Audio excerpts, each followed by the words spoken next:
So మన లిస్టులో మొట్టమొదటిసారిగా మనం తీసుకోవాల్సినటువంటి నెంబర్ 1 ఇంజనీరింగ్ కాలేజీ, అదేవిధంగా అక్కడ ఓల్డెస్ట్ కాలేజ్ అయినటువంటి ఆర్వి కాలేజ్ ఆఫ్ ఇంజనీరింగ్ అండి.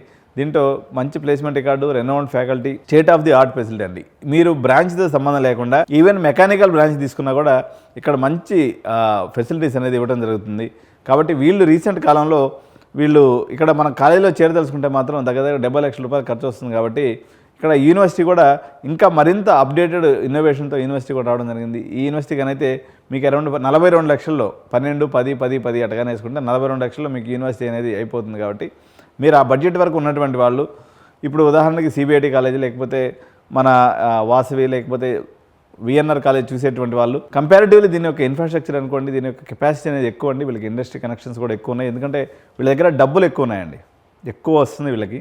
అందుకని ఈవెన్ మన సిబిఐటీ లాంటి వాళ్ళు ఎంతైనా పెర్ఫామ్ చేయదలుచుకున్నా వాళ్ళకు ఉన్నటువంటి లిమిటెడ్ ఫైనాన్షియల్ రిసోర్సెస్ వల్ల చేయలేకపోతున్నారు.